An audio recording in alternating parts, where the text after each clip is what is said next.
tout le monde, cette semaine je suis seule, Chris n'est pas là et je mets encore à l'essai un produit Honda. Et là vous vous direz, je pense que Chris déteste les produits Honda. Eh bien vous aurez tort, c'est pas vrai du tout, c'est vraiment juste un hasard.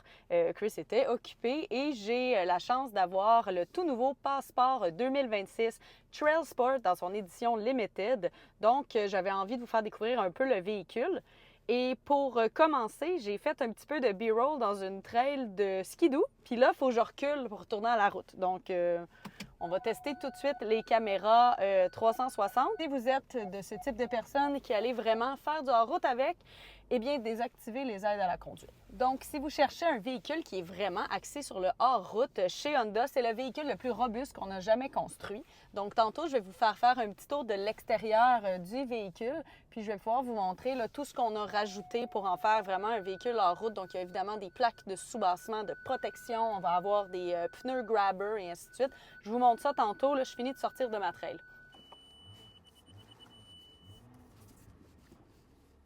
Donc, nous voici à l'avant du véhicule, un devant qui est très réussi avec son inscription Passport juste ici. On a des nouveaux feux de jour qui sont orange au niveau des lumières.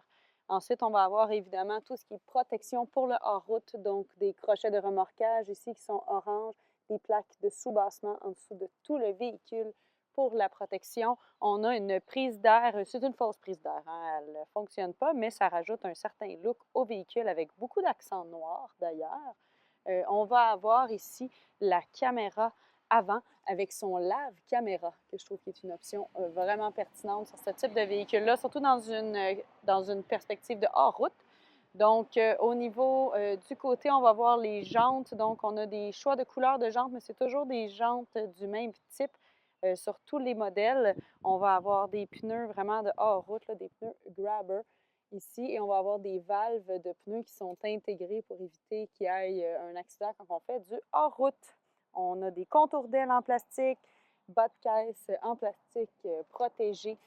Une option que je trouve vraiment cool, c'est cette plaque noire ici. Donc, au lieu de mettre de la peinture, on a mis une matière qui est beaucoup plus solide et ça sert en fait à accoter vos équipements, donc vos cannes à pêche, vos skis, de planches de surf sur le véhicule et éviter de graffiner la peinture. Quand même très cool. On a les barres de toit, bien sûr, où on peut ajouter plusieurs équipements. À l'arrière, on va pouvoir avoir l'attache de remorque, je pense que c'est 5000 livres. La capacité de remorquage, évidemment, d'autres plaques de soubassement. Ici, on voit très bien le dessous du véhicule qui est très robuste avec des modes flaps et ainsi de suite. On va avoir les inscriptions Trail Sport à l'avant ainsi qu'à l'arrière. Et on a un look qui appelle le look sac à dos. Donc, c'est vrai que ça a un petit peu l'air d'un genre de sac à dos. Je comprends l'idée. C'est très bien réussi, à mon avis. On se déplace dans la valise du véhicule, évidemment, qui s'ouvre avec un bouton juste ici. Et vous allez voir qu'on a beaucoup d'espace dans la valise. C'est évidemment un véhicule qui est très utile et très pratique. Donc, on a beaucoup d'espace. Ici, ça vient avec un genre de cache-bagages en tissu mou que je n'ai pas mis pour le moment. On a full compartiment de rangement ici où on peut mettre plein de choses. Un de ce côté, un ici. On va avoir des compartiments là. Ici, on va avoir un compartiment caché. Là, en ce moment, il y a les tapis, mais on peut mettre du stock. Et au bas, ici, on va avoir la roue de secours. Mais si vous faites du hors-route, vous pouvez enlever cette roue de secours-là et mettre un pneu plein. Donc, vous n'avez qu'à relever cette section-là et attacher le pneu plein juste ici, debout. Et vous pouvez avoir le pneu plein avec vous pour aller faire du hors-route, ce que je trouve qui est une belle option. Donc, on peut évidemment fermer la valise avec un bouton ici. Ou ce qu'on peut faire, c'est qu'on peut appuyer sur ce bouton ici. Et voilà. Et tant qu'on reste là, la valise reste ouverte. Et lorsqu'on recule, la valise du véhicule va se fermer et se barrer toute seule. C'est quand même très intéressant. Seulement disponible sur le modèle Touring. Si on se dirige à l'intérieur du véhicule, donc on va retrouver à l'intérieur des sièges en vrai cuir au niveau du Touring, en simili-cuir au niveau du Trail Sport régulier. Et on va avoir dans les deux cas des magnifiques surpiqûres orange à travers le véhicule. Évidemment, c'est bien assorti à la couleur du véhicule actuellement, mais ça sort bien sur l'autre nouvelle couleur qui est comme vert foncé. Donc, des super beaux sièges, très confortables. Ici, au niveau du plancher, on a un plancher plat qui est très pratique.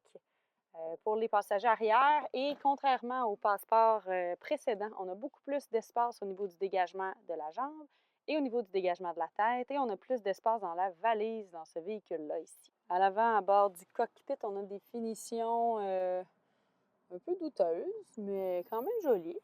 Hein, on a ici des tapis, les sièges électriques bien sûr et à bord du cockpit, c'est le classique du nouveau look Honda.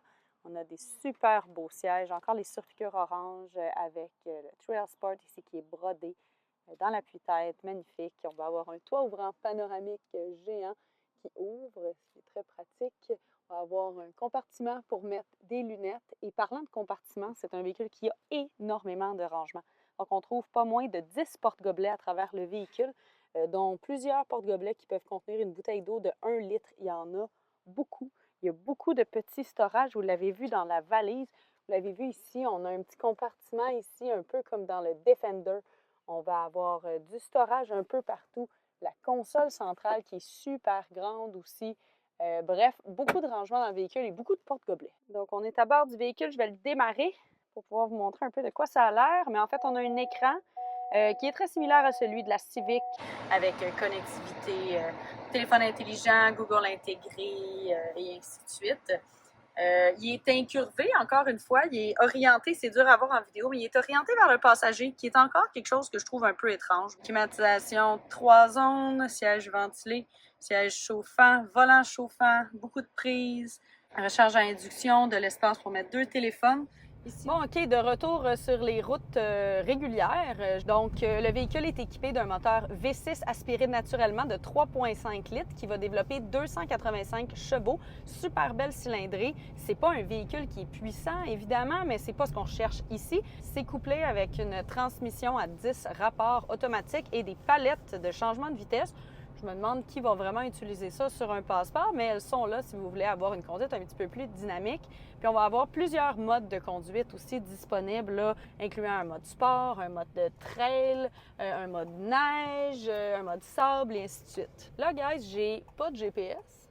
Puis ceux qui me connaissent savent que je suis pourrie en direction et j'ai aucune idée où je m'en vais. Mais on va découvrir ensemble, on va faire le tour. Bref, Honda a vraiment poussé le concept de né pour l'aventure avec le nouveau passeport.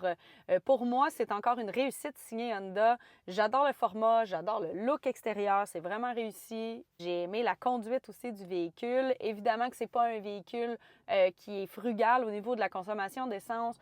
J'ai fait une moyenne autour de 13 litres au 100. Mais c'est ce qu'on attend d'un V6 aspiré naturellement comme celui qu'il y a dans ce véhicule. C'est ce qui conclut l'essai d'aujourd'hui. Guys, dites-moi dans les commentaires ce que vous pensez des véhicules à vocation hors route. On se mentira pas que la majorité des gens ne feront pas de hors route avec le véhicule. Donc, qu'est-ce que vous en pensez, vous, de cette mode-là, de mettre des gros pneus, des plaques de soubassement et ainsi de suite à un véhicule qui va être majoritairement utilisé sur la route régulière? Et comme d'habitude, bien sûr, suivez-nous sur nos réseaux sociaux, abonnez-vous à notre chaîne, activez la cloche pour savoir quand on a des prochaines vidéos et on se voit la prochaine fois.